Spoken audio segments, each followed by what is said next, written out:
10ನೇ ತರಗತಿ ಪ್ರಥಮ ಭಾಷೆ ಕನ್ನಡ ಗದ್ಯಪಾಠ 8 ಅಗ್ನಿಭೂತಿ ವಾಯುಭೂತಿಯರ ಕತೆ. ಲೇಖಕರು ಶಿವಕೋಟ್ಯಾಚಾರ್ಯ. ಪದ ವಿಂಗಡಣೆ.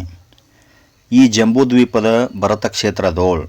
ಈ ಜಂಬೂದ್ವೀಪದ ಭರತಕ್ಷೇತ್ರದಲ್ಲಿ ವತ್ಸ ಎಂಬುದು ನಾಡು, ಅಲ್ಲಿ ಕೌಸಂಬಿ ಎಂಬುದು ಪೊಳಲ್, ಅಲ್ಲಿ ಕೌಸಂಬಿ ಎಂಬ ಪಟ್ಟಣ. ಅದನ್ ಆಳ್ವೋನ್ ಅತಿಬಳನ್ ಎಂಬ ಅರಸನ್, ಅದನ್ನು ಆಳುವವನು ಅತಿಬಳನೆಂಬ ಅರಸನು. ಆತನ ಮಹಾದೇವಿ ಮನೋಹರಿ ಎಂಬೋಳ್, ಆತನ ಪಟ್ಟದ ರಾಣಿ ಮನೋಹರಿ ಎನ್ನುವವಳು. ಹೆಸರಿಗೆ ತಕ್ಕಂತೆ ನೋಡಿದರ್ ಎಲ್ಲರ ಕಣ್ಣಾಲಿಗೆ ಸೊಗೈಸುವಳ್, ಹೆಸರಿಗೆ ತಕ್ಕಂತೆ ನೋಡಿದವರೆಲ್ಲರ ಚಲುವೆಯಾಗಿದ್ದಳು.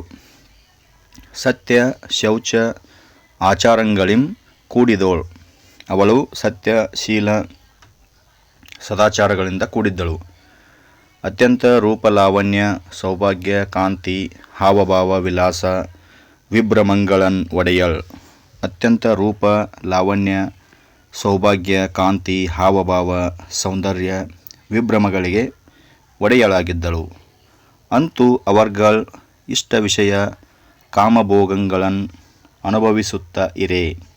ಈ ರೀತಿಯಾಗಿ ಅವರು ಇಷ್ಟ ವಿಷಯ ಕಾಮ ಭೋಗಗಳನ್ನು ಅನುಭವಿಸುತ್ತಿದ್ದರು. ಮತ್ತು ಆ ಅರಸನ ಮಂತ್ರಿ ಸೋಮಶರ್ಮನ್ ಎಂಬೋನ್, ಮತ್ತು ಆ ಅರಸನ ಮಂತ್ರಿ ಸೋಮಶರ್ಮ ಎನ್ನುವವನು. ಆತನ ಭಾರ್ಯೆ ಕಾಶ್ಯಪಿ ಎಂಬೋಳ್, ಆತನ ಹೆಂಡತಿ ಕಾಶ್ಯಪಿ ಎನ್ನುವವಳು. ಈರ್ವರ್ಗಂ ಮಕ್ಕಳ್ ಅಗ್ನಿಭೂತಿ ವಾಯುಭೂತಿ ಎಂಬ ಅವರ್ಗಳ್. ಇಬ್ಬರಿಗೂ ಮಕ್ಕಳು ಅಗ್ನಿಭೂತಿ ವಾಯುಭೂತಿ ಎನ್ನುವವರು. ತಾಯಿ ತಂದೆವಿರ ಕೇಳ್ಪಿಯಂ ಗೆಯ್ಯದ, ತಾಯಿ ತಂದೆಯರ ಮಾತಿಗೆ ಕಿವಿಗೊಡದೆ ಹೇಳಿದ್ದನ್ನು ಕೇಳದೆ, ವೇದಂ ಮೊದಲಾಗೊಡೆಯ ಶಾಸ್ತ್ರಗಳನ್ ಓದದೆ, ವೇದ ಮೊದಲಾದ ಶಾಸ್ತ್ರಗಳನ್ನು ಓದದೆ, ತಂದೆ ಪಡೆದ ಕಸವರಮಂ ಬಿಯಂ ಗೆಯ್ಯುತ್ತುಂ, ತಂದೆ ಸಂಪಾದಿಸಿದ ಸಂಪತ್ತನ್ನು ಖರ್ಚು ಮಾಡುತ್ತಾ ಸಪ್ತವ್ಯಸನ ಅಭಿಭೂತರಾಗಿ ನೆಗಳುತ್ತಿರೆ ಇರೆ. ಸಪ್ತವ್ಯಸನ ಜೂಜು ಮದ್ಯಪಾನ ಕಳ್ಳತನ ಬೇಟೆ ದುರ್ವಾಕ್ಯ ಧನದುರುಪಯೋಗ ಪರಸ್ತ್ರೀ ವ್ಯಾಮೋಹಗಳಲ್ಲಿ ಮುಳುಗಿ ಹೋಗಿದ್ದರು. ಫಲಕಾಲದಿಂ ತಂದೆ ಕಳಿದೊಡೆ. ಕೆಲವು ಕಾಲದಲ್ಲಿ ತಂದೆ ತೀರಿಕೊಂಡನು. ಸೋಮಶರ್ಮಂಗೆ ಮಕ್ಕಳೋಳ್ ಆರು ಇಲ್ಲ ಎಂದು ಅರಸಂ ಬೆಸಗೊಂಡೊಡೆ. ಸೋಮಶರ್ಮನಿಗೆ ಮಕ್ಕಳು ಯಾರೂ ಇಲ್ಲ ಎಂದು ರಾಜನು ವಿಚಾರಿಸಿದಾಗ ಒಳರ್ ಎಂದು ಪೇಳ್ದೊಡೆ.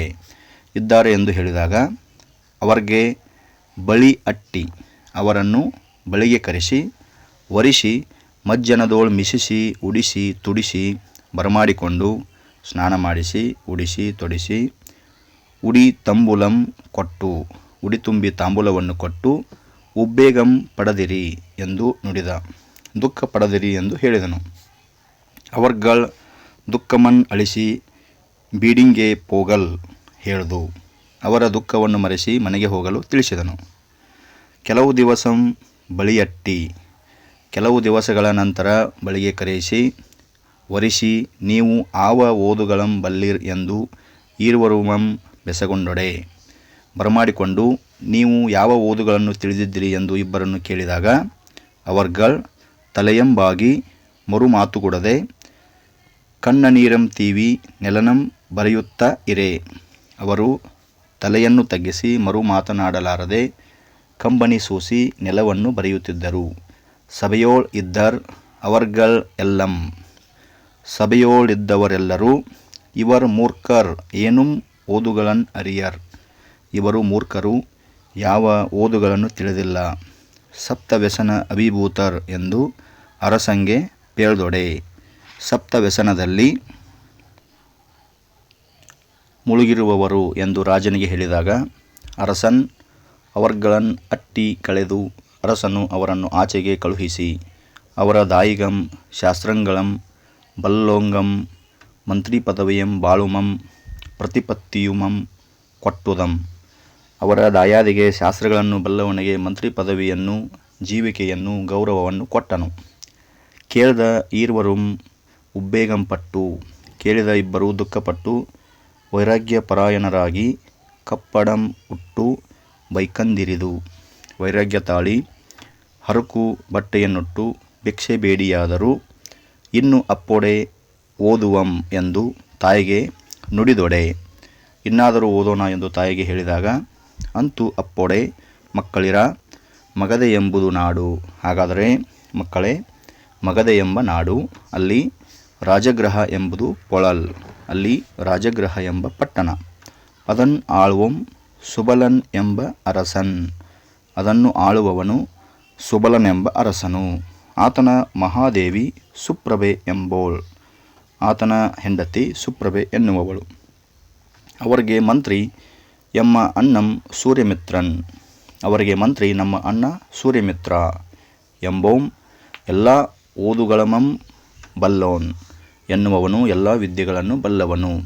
ಆತಂ ನಿಮ್ಮನ್ ಓದಿಸಿ ಯೋಗ್ಯರಂ ಮಾಡು ಅಂತಿರೆ, ಆತನು ನಿಮ್ಮನ್ನು ಓದಿಸಿ ಯೋಗ್ಯರನ್ನಾಗಿ ಮಾಡಲು ನಿರೂಪಿಸಿ ಕಲ್ಪಿಸಿ ಓಲೆಯಂ ಬರೆಯಿಸಿ ನಿಮ್ಮ ಕೈಯೋಳ್ ಅಟ್ಟಿದ ಪೆಂ, ಹೇಳಿ ತಿಳಿಸಿ ಪತ್ರವನ್ನು ಬರೆಯಿಸಿ ನಿಮ್ಮ ಕೈಯಲ್ಲಿ ಕಳುಹಿಸುತ್ತೇನೆ.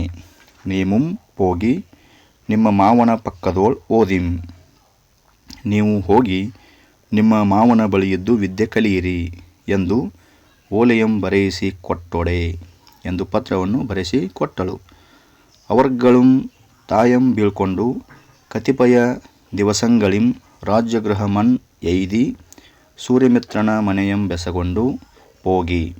ಅವರು ತಾಯಿಯನ್ನು ಬೀಳ್ಕೊಂಡು ಕೆಲವು ದಿವಸಗಳಲ್ಲಿ ರಾಜಗೃಹಕ್ಕೆ ಬಂದು ಸೂರ್ಯಮಿತ್ರನ ಮನೆಯನ್ನು ಕೇಳಿ ವಿಚಾರಿಸಿಕೊಂಡು ಹೋಗಿ ಕಂಡು ಓಲೆಯನ್ ಇಕ್ಕಿದೊಡೆ. ನೋಡಿ ಪತ್ರವನ್ನು ಕೊಟ್ಟಾಗ, ಸೂರ್ಯಮಿತ್ರನ್ ಎಲ್ಲಿಂ ಬಂದಿರ್ ಆರು ಓಲೆ ಎಂದು ಬೆಸಗೊಂಡೊಡೆ. ಸೂರ್ಯಮಿತ್ರನು ಎಲ್ಲಿಂದ ಬಂದಿದ್ದಿರಿ, ಯಾರ ಪತ್ರ ಎಂದು ವಿಚಾರಿಸಿದಾಗ, ಕೌಸಂಬಿಯಿಂ ಬಂದೆವು, ನಿಮ್ಮ ತಂಗೆಯಪ್ಪ ಕಾಶ್ಯಪಿ ಅಟ್ಟಿದ ಓಲೆ ಎಂದೊಡೆ. ಕೌಸಂಬಿಯಿಂದ ಬಂದೆವು, ನಿಮ್ಮ ತಂಗಿಯಾದ ಕಾಶ್ಯಪಿ ಕಳುಹಿಸಿದ ಪತ್ರ ಎಂದಾಗ, ಓಲೆಯಂ ಬಾಜಿಸಿ ನೋಡಿ ಪತ್ರವನ್ನು ಓದಿ ನೋಡಿ, ಸೋಮಶರ್ಮಂ ಕಳಿದುದುಮಂ ಮಂತ್ರಿ ಪದವಿ ಪೆರರ್ಗೆ ಆದುದುಮಂ ಮಕ್ಕಳ್ ಸಪ್ತವ್ಯಸನ ಅಭಿಭೂತರಾಗಿ ಬಾಳಿಂ ಕೆಟ್ಟುದುಮಂ.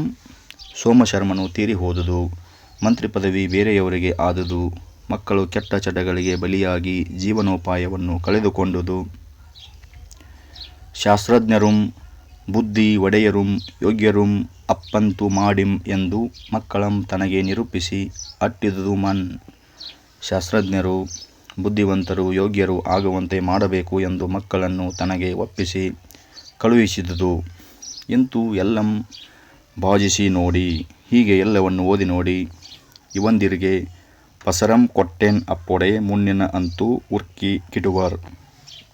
ಇವರಿಗೆ ಸಲುಗೆ ಕೊಟ್ಟೆನಾದರೆ ಮೊದಲಿನಂತೆ ಗರ್ವಿಷ್ಠರಾಗಿ ಹಾಳಾಗುವರು ಎಂದು ಮನದೇ ಬಗೆದು ಅಗ್ನಿಭೂತಿ ವಾಯುಭೂತಿಗಳಿಗೆ ಇಂತೆಂದಂ ಎಂದು ಮನಸ್ಸಿನಲ್ಲಿ ಯೋಚಿಸಿ ಅಗ್ನಿಭೂತಿ ವಾಯುಭೂತಿಯರಿಗೆ ಹೀಗೆ ಹೇಳಿದನು. ಕಾಶ್ಯಪಿ ಎಂಬೋಳ್ ಎನಗೆ ತಂಗೆ ಇಲ್ಲ, ಸೋಮಶರ್ಮನ್ ಎಂಬೋಂ ಮೈದುನನೂ ಇಲ್ಲ, ಸೂರ್ಯಮಿತ್ರನೆಂಬ ಪೆಸರ್ ಎನಗುಂಟು. ನನಗೆ ಕಾಶ್ಯಪಿ ಎಂಬ ತಂಗಿ ಇಲ್ಲ, ಸೋಮಶರ್ಮ ಎಂಬ ಮೈದುನನಿಲ್ಲ, ಸೂರ್ಯಮಿತ್ರನೆಂಬ ಹೆಸರು ಮಾತ್ರ ನನಗಿದೆ. ನಿಮ್ಮ ಮಾವನ್ ಅಪ್ಪ ಸೂರ್ಯಮಿತ್ರನ್ ಅಲ್ಲೇನ್ ಎಂದು ಅವರಿಗೆ ನುಡಿದುಂ. ನಿಮ್ಮ ಮಾವನಾದ ಸೂರ್ಯಮಿತ್ರ ನಾನಲ್ಲ ಎಂದು ಅವರಿಗೆ ಹೇಳಿದನು. ಮತ್ತಂ ಇಂತೆಂದಂ, ನೀಂ ಆರ್ಗೆ ಆರ್ ಆದೊಡೆ ಏಂ, ವಿದ್ಯಾರ್ಥಿಗಳಾಗಿ ಓದಂ ಕಲ್ವೆಂ ಎಂಬ ಅಳ್ತಿಯೋಳ್ ಬಂದೇರ್. ಮತ್ತೆ ಹೀಗೆ ಹೇಳಿದನು, ನೀವು ಯಾರ ಮಕ್ಕಳಾದರೇನು ಯಾರಾದರೇನು ವಿದ್ಯಾರ್ಥಿಗಳಾಗಿ ವಿದ್ಯೆ ಕಲಿಯುವ ಪ್ರೀತಿಯಿಂದ ಬಂದಿದ್ದೀರಿ. ಅಪ್ಪೊಡೆ ಬೈಕಂದಿರಿದು ಕಪ್ಪಡಂ ಉಟ್ಟು ಇರುಳುಂ ಪಗಲುಂ ಅಲಸದೆ ನಿರ್ಬಂಧದಿಂದ ಓದಲ್ ಆರ್ಪೊಡೆ ನಿಮ್ಮನ್ ಓದಿಸಲ್ ಅಕ್ಕುಂ. ಆದರೆ ಭಿಕ್ಷಾಟನೆ ಮಾಡಿ ಹರಕು ಬಟ್ಟೆಯನ್ನುಟ್ಟು ಇರುಳು ಹಗಲು ಆಲಸ್ಯಗೊಳ್ಳದೆ ನಿಯಮಕ್ಕೆ ಅನುಸಾರವಾಗಿ ಕಲಿಯಲು ಸಿದ್ಧರಾಗಿದ್ದರೆ ನಿಮಗೆ ವಿದ್ಯೆಯನ್ನು ಕಲಿಸಬಹುದು ಎಂದೊಡೆ. ಅವರ್ಗಳಂ ಇಂ ದಯೆಗೆಯಿಂ ಮಹಾಪ್ರಸಾದಂ ಎಂದು ಪೊಡೆಮಟ್ಟು ಎಂದಾಗ ಅವರು ಇನ್ನು ದಯಮಾಡಿ ಮಹಾಪ್ರಸಾದ ಅನುಗ್ರಹ ಎಂದು ಸಾಷ್ಟಾಂಗ ವಂದಿಸಿದರು. ಹರ್ಷಚಿತ್ತರಾಗಿ ಒಳ್ಳಿತಪ್ಪ ದಿವಸ ವಾರ ವಿದ್ಯಾ ನಕ್ಷತ್ರದಂದು ತಮ್ಮ ಅನುಕೂಲದೋಳ್ ಓಜರ್ಗೆ ಎರಗಿ ಪೊಡೆವಟ್ಟು ವಿದ್ಯಾ ಪ್ರಾರಂಭಗೈದರ್. ಸಂತೋಷಪಟ್ಟು ಒಳ್ಳೆಯ ದಿವಸ ವಾರ ವಿದ್ಯಾ ನಕ್ಷತ್ರದಂದು ತಮಗೆ ಅನುಕೂಲವೆನಿಸಿದಂದು ಉಪಾಧ್ಯಾಯರಿಗೆ ನಮಸ್ಕರಿಸಿ ಸಾಷ್ಟಾಂಗ ವಂದಿಸಿ ವಿದ್ಯಾಭ್ಯಾಸವನ್ನು ಪ್ರಾರಂಭಿಸಿದರು. ಉಪಾಧ್ಯಾಯರು ಅಂದರೆ ಅವರ ಮಾವ. ಸೂರ್ಯಮಿತ್ರನುಂ ಅವರನ್ ಇರುಳುಂ ಪಗಲುಂ ನಿರಂತರಂ ನಿರ್ಬಂಧದಿಂದ ಓದಿಸಿ.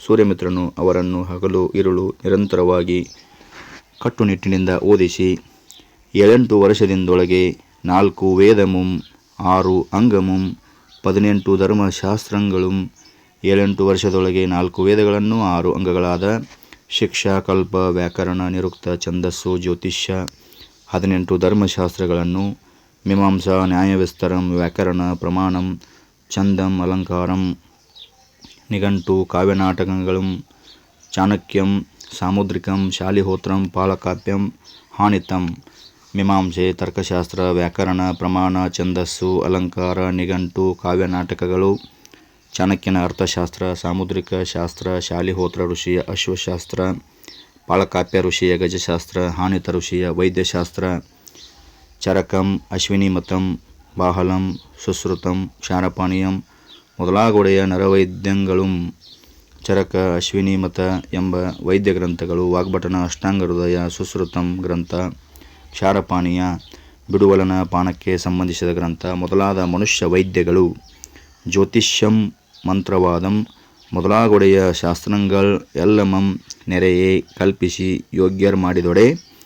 ಜ್ಯೋತಿಷ್ಯ ಮಂತ್ರವಾದ ಮೊದಲಾದ ಶಾಸ್ತ್ರಗಳೆಲ್ಲವನ್ನು ಪೂರ್ಣವಾಗಿ ಕಲಿಸಿ ಯೋಗ್ಯರಾಗಿ ಮಾಡಿದನು. ಅವರ್ ನಿಮ್ಮ ಪ್ರಸಾದದಿಂದ ಎಲ್ಲ ಶಾಸ್ತ್ರಮಂ ಕಲ್ತು ಪಂಡಿತರೆಂ ಆದೆಂ ಎಂದು. ಅವರು ನಿಮ್ಮ ಅನುಗ್ರಹದಿಂದ ಎಲ್ಲ ಶಾಸ್ತ್ರಗಳನ್ನು ಕಲಿತು ಪಂಡಿತರಾದೆವು ಎಂದು. ಆದಮಾನುಂ ವಸೆದುಂ ಇನ್ನು ಎಮ್ಮ ನಾಳೆಗೆ ಪೋದಪೆಂ ಎಂದು ಓಜರಿಗೆ ಎರಗಿ ಪೊಡೆವಟ್ಟು ಬೀಳ್ಕೊಂಡೆ. ಅತ್ಯಂತ ಸಂತೋಷದಿಂದ ಇನ್ನು ನಮ್ಮ ನಾಡಿಗೆ ತೆರಳುವೆವು ಎಂದು ಗುರುಗಳಿಗೆ ವಂದಿಸಿ ನಮಸ್ಕರಿಸಿ ಬೀಳ್ಕೊಂಡು ಹೊರಟರು. ಆಗಳ್ ಓಜರ್ ಎಂದರ್ ನಿಮ್ ಎಮ್ಮ ತಂಗೆಯ ಮಕ್ಕಳಿರ್ ಸೋದರಳಿಯಂದಿರ್ ಅಪ್ಪಿರ್ ನಿಮಗೆ ಆಂ ಪಸರಂ ಕೊಟ್ಟೇನ್ ಇಲ್ಲ. ಆಗ ಗುರುಗಳು ಅಂದರೆ ಸೂರ್ಯಮಿತ್ರ ಹೀಗೆಂದರು, ನೀವು ನನ್ನ ತಂಗಿಯ ಮಕ್ಕಳು, ನನಗೆ ಸೋದರ ಅಳಿಯಂದಿರು ಆಗಿರುವಿರಿ. ನಿಮಗೆ ನಾನು ಸಲುಗೆಯನ್ನು ಕೊಡಲಿಲ್ಲ. ಏಕೆ ಎಂದೊಡೆ, ಮುನ್ನಿನಂತೆ ತಂದೆಯಲ್ಲಿ ಉರ್ಕಿ ಕೆಟ್ಟಂತಿರೆ ಇಲ್ಲಿಯುಂ ಎತ್ತ ಆನುಂ ಉರ್ಕಿ ಕಿಡುವಿರೆ ಎಂದು. ಆಂ ನಿಮ್ಮಂ ಯೋಗ್ಯರಂ ಮಾಡುವ ಕಾರಣಮ್ಮಾಗಿ, ಏಕೆಂದರೆ ಮೊದಲಿನಂತೆ ತಂದೆ ಕೊಟ್ಟ ಸಲುಗೆಯಿಂದ ಉನ್ಮತ್ತರಾಗಿ ಕೆಟ್ಟು ಹೋದಿರಿ. ಇಲ್ಲಿಯೂ ಎಲ್ಲಿಯಾದರೂ ಸೊಕ್ಕಿನಿಂದ ಕೆಡುವಿರೆಂದು ನಾನು ನಿಮ್ಮನ್ನು ಯೋಗ್ಯರನ್ನಾಗಿ ಮಾಡುವ ಉದ್ದೇಶದಿಂದ ನಿಮಗೆ ಪಸರಂ ಕೊಟ್ಟೇನ್ ಇಲ್ಲ. ಅದಕ್ಕೆ ಮುಳಿಯದೆ ಇರಿಂ ಕ್ಷಮಿಸಿಂ ಎಂದು. ನಿಮಗೆ ಸಲುಗೆಯನ್ನು ಕೊಡಲಿಲ್ಲ, ಅದಕ್ಕೆ ಸಿಟ್ಟಾಗದೆ ಇರಿ, ಕ್ಷಮಿಸಿ ಎಂದು. ಉಡಲುಂ ತುಡಲುಂ ಸಂಬಳಮುಮಂ ಕೊಟ್ಟು ಕಳುಪಿದ. ಉಡಲು ತೊಡಲು ಸಂಪತ್ತನ್ನು ಕೊಟ್ಟು ಕಳುಹಿಸಿದ. ಆಗಳ್ ಪ್ರಿಯಾತನ್ ಅಗ್ನಿಭೂತಿ ಎಂಬೋಂ ಮಾವನ್ ಯಮಗೆ ಪಸರಂ ಕೊಡದೆ ಈರ್ವರುಮಂ ಯೋಗ್ಯರಂ ಮಾಡಿದನ್. ಆಗ ಹಿರಿಯವನಾದ ಅಗ್ನಿಭೂತಿ ಎನ್ನುವವನು, ಮಾವನು ನಮಗೆ ಸಲುಗೆ ಕೊಡದೆ ಇಬ್ಬರನ್ನು ಯೋಗ್ಯರನ್ನಾಗಿ ಮಾಡಿದನು ಎಂದು. ಉಪಕಾರಮಂ ಮನದೇ ಬಗೆದು ಎಂದು ಉಪಕಾರವನ್ನು ಮನಸ್ಸಿನಲ್ಲಿ ಭಾವಿಸಿಕೊಂಡು ಆದಮಾನುಂ ಸಂತೋಷಂ ಪಟ್ಟಂ ಅತ್ಯಂತ ಸಂತೋಷಪಟ್ಟನು. ಕಿರಿಯಾತಂ ವಾಯುಭೂತಿ ಸೂರ್ಯಮಿತ್ರಂ ಗೈದುದು ಎಲ್ಲಂ ಕಿರಿಯವನಾದ ವಾಯುಭೂತಿ ಸೂರ್ಯಮಿತ್ರನು ಮಾಡಿದುದೆಲ್ಲವೂ ಅಪಕಾರಂ ಎಂದು ಬಗೆದು ಎಂದು ಅಪಕಾರವೆಂದು ಬಗೆದನು. ಅಪ್ಪೊಡೆ ಎಮ್ಮ ಮಾವಂ ಬೈಕಂದಿರಿದು ತಂದ ಕೂಳಿಗೆ ನೆರಂ ಎಣ್ಣೆಯನ್ ಅಕ್ಕು ಉಪ್ಪನಕ್ಕೆ ಕಳಿಯನಕ್ಕೆ ಎಂದ. ಅಪ್ಪೊಡಂ ಅಲ್ಲದೆ ನಮ್ಮ ಮಾವನು ಭಿಕ್ಷೆ ಬೇಡಿ ತಂದ ಅನ್ನಕ್ಕೆ ಸೇರಿಸಲು ಎಣ್ಣೆಯನ್ನಾಗಲಿ ಉಪ್ಪನ್ನಾಗಲಿ ಮಜ್ಜಿಗೆಯನ್ನಾಗಲಿ ಕೊಡಲಿಲ್ಲ ಎಂದನು. ಅಲ್ಲದೆ ಇಕ್ಕಿಯುಂ ಎರೀಸಿಯುಮಂ ಅರಿಯಂ ಕೆರೆಗೆ ಹೋಗಿ ಮೀವ ಆಗಳ್ ತಲೆಯಂ ಪೂಸಲ್ ಎಣ್ಣೆಯನ್ ಅಪ್ಪೊಡಂ ಎರೆಯಿಸಿ ಅರಿಯಂ ಒಡಿಸಲೂ ಇಲ್ಲ. ತಿಳಿದುಕೋ, ಕೆರೆಗೆ ಹೋಗಿ ಸ್ನಾನ ಮಾಡುವಾಗಲೂ ತಲೆಗೆ ಹಚ್ಚಲು ಎಣ್ಣೆಯನ್ನು ಕೊಡಿಸಿದವನಲ್ಲ. ತಾಂ ದಿವ್ಯಮಪ್ಪ ಆಹಾರಂಗಳಂ ದೇವಸಕ್ಕಂ ಪಲಂಬರ್ ನಂಟರ್ಕಳುಂ ಆಳ್களும் ಬೆರಸಿ ಉಣ್ಗುಂ. ತಾನು ದಿವ್ಯವಾದ ಆಹಾರವನ್ನು ಪ್ರತಿದಿನವೂ ಹಲವಾರು ನಂಟರನ್ನು ಆಳುಗಳನ್ನು ಕೂಡಿಸಿಕೊಂಡು ಉಣ್ಣುತ್ತಿದ್ದನು. ಪರ್ವ ದಿವಸದೋಳ್ ಅಪ್ಪೊಡೆ ಎಂದು ಆನುಂ ಇವರ್ಗೆ ಉಣಲ್ ಇಕ್ಕಿಂ ಎಂದು ಅರಿಯಂ. ಹಬ್ಬದ ದಿವಸದಲ್ಲಾದರೂ ಎಂದೂ ತಾನು ಇವರಿಗೆ ಊಟ ಹಾಕಿ ಎಂದು ಹೇಳಿದವನಲ್ಲ. ಪಂಚಮಹಾಪಾತಕನ್ ಎಮ್ಮನ್ 7 ವರುಷಂಬರಂ ಬಗೆವಂತೆ ದಂಡಿಸಿದನೆಂದು. ಪಂಚಮಹಾಪಾಪ: ಕಳ್ಳತನ, ಅನೈತಿಕ ಸಂಬಂಧ, ಜೂಜಾಡುವುದು, ಹಸು ಅಥವಾ ಬ್ರಾಹ್ಮಣನನ್ನು ಕೊಲ್ಲುವುದು, ಮೇಲಿನ ಯಾವುದಾದರೊಂದು ಹೊಂದಿದ ವ್ಯಕ್ತಿಯ ಜೊತೆ ಸ್ನೇಹ ಬೆಳೆಸುವುದು ಮಾಡಿದವನಂತೆ ನಮ್ಮನ್ನು 7 ವರ್ಷಗಳವರೆಗೆ ಶತ್ರುಗಳೆಂದು ಭಾವಿಸಿದಂತೆ ದಂಡಿಸಿದ್ದಾನೆ ಎಂದು ಮನದೋಳ್ ಮುಳಿಸಂ ಭಾವಿಸಿ ಪೊರಮಟ್ಟು ಪೋದನ್. ಮನಸ್ಸಿನಲ್ಲಿ ಕೋಪವನ್ನಿಟ್ಟುಕೊಂಡು ನಮಸ್ಕರಿಸಿ ಹೋದನು. ಅಂತೂ ಈರುವರುಂ ಹೋಗಿ ಕತಿಪಯ ದಿವಸಗಳಿಂ ಕೌಶಂಬಿಯನ್ ಎಯ್ದಿ. ಅಂತೂ ಅವರಿಬ್ಬರು ಹೋಗಿ ಕೆಲವು ದಿವಸಗಳಲ್ಲಿ ಕೌಶಂಬಿಗೆ ಬಂದರು. ತಮ್ಮ ಮನೆಯಂ ಪೊಕ್ಕು ತಾಯಂ ಕಂಡು ತುಳಿಲ್ಗೆ ಎಯ್ದು ಪಂಡಿತರಾಗಿ ಬಂದುದಂ ಪೇಳ್ದು. ತಮ್ಮ ಮನೆಯನ್ನು ಹೊಕ್ಕು ತಾಯಿಯನ್ನು ಕಂಡು ನಮಸ್ಕಾರ ಮಾಡಿ ಪಂಡಿತರಾಗಿ ಬಂದುದನ್ನು ಹೇಳಿದರು. ಮಿಂದು ಉಂಡು ವಿಶ್ರಮಿಸಿ ಒಳ್ಳಿತಪ್ಪ ದಿವಸವಾರ ನಕ್ಷತ್ರದೋಳ್ ಅತಿಬಲ ಮಹಾರಾಜನಂ ಕಂಡು ಈರುವರುಂ ಬೇರೆ ಬೇರೆ ಉಪಶ್ಲೋಕಿಸಿ ಕ್ರಿಯಾಕಾರಕ ಸಂಬಂಧದಿಂದಂ ಒಕ್ಕಾಣಿಸಿ ಸ್ನಾನ ಮಾಡಿ ಊಟ ಮಾಡಿ ವಿಶ್ರಾಂತಿ ತೆಗೆದುಕೊಂಡು ಒಳ್ಳೆಯ ದಿವಸ ವಾರ ನಕ್ಷತ್ರದಲ್ಲಿ ಅತಿಬಲ ಮಹಾರಾಜನನ್ನು ಕಂಡು ಇಬ್ಬರು ಬೇರೆ ಬೇರೆ ಸ್ತುತಿ ರಚನೆ ಮಾಡಿ ಕ್ರಿಯಾಕಾರಕಗಳ ಸಂಬಂಧದಿಂದ ವ್ಯಾಖ್ಯಾನ ಮಾಡಿ ತಮ್ಮ ಪಂಡಿತ ಇಕ್ಕೆಯನ್ ಅರಿಪಿದೊಡೆ ಸಭೆಯೋಳ್ ತಮ್ಮ ಪಾಂಡಿತ್ಯವನ್ನು ತಿಳಿಸಿದಾಗ ಸಭೆಯಲ್ಲಿ ಇದ್ದ ಪಂಡಿತ ಜನಂ ಎಲ್ಲ ಮೆಚ್ಚಿ ಬೆಚ್ಚಳಿಸಿ ಪೊಗಳ್ದೊಡೆ. ಇದ್ದ ಪಂಡಿತರೆಲ್ಲರೂ ಮೆಚ್ಚಿ ಹಿರಿಯದಾಗಿ ಹೊಗಳಿದಾಗ ಅರಸಂ ಸಂತುಷ್ಟ ಚಿತ್ತನಾಗಿ ವಶದು ನಿಮ್ಮ ತಂದೆಯ ಮಂತ್ರಿ ಪದಮಂ ಬಾಳುಮಂ ಕೈಕೊಳ್ಳಿಂ ಎಂದು ಕೊಟ್ಟೊಡೆ. ಅರಸನು ಮನಸ್ಸಿನಲ್ಲಿ ಸಂತೋಷಗೊಂಡು ಪ್ರೀತಿ ತಾಳಿ ನಿಮ್ಮ ತಂದೆಯ ಮಂತ್ರಿ ಪದವಿಯನ್ನು ಜೀವಿಕೆಯನ್ನು ಸ್ವೀಕರಿಸಿ ಎಂದು ಕೊಟ್ಟನು. ಮಹಾಪ್ರಸಾದಂ ಎಂದು ಎರಗಿ ಪಡೆವಟ್ಟು ಕೈಕೊಂಡು ಸುಖದೋಳ್ ಬಾಳುತ್ತಂ. ಮಹಾಪ್ರಸಾದವೆಂದು ಸಾಷ್ಟಾಂಗ ನಮಸ್ಕರಿಸಿ ಸ್ವೀಕರಿಸಿ ಸುಖವಾಗಿ ಬಾಳುತ್ತಾ ಪಲಂಬರ್ ಪಂಡಿತರ್ಕಳ್ಗೆ ಓದುಗಳಂ ಒಕ್ಕಾಣಿಸುತ್ತಂ ಲೋಕದೋಳ್ ಅರಮನೆಯೋಳಂ ಪೂಜ್ಯರಾಗಿ ಸುಖಸಂಕಟ ವಿನೋದದಿಂ ಕಾಲಂ ಸಲೆ. ಹಲವಾರು ವಿದ್ವಾಂಸರಿಗೆ ವಿದ್ಯೆಯನ್ನು ಕಲಿಸುತ್ತಾ ಲೋಕದಲ್ಲಿಯೂ ಅರಮನೆಯಲ್ಲಿಯೂ ಪೂಜ್ಯರಾಗಿ ಸುಖಸಂಕಟ ವಿನೋದದಿಂದ ಕಾಲ ಕಳೆಯುತ್ತಿದ್ದರು.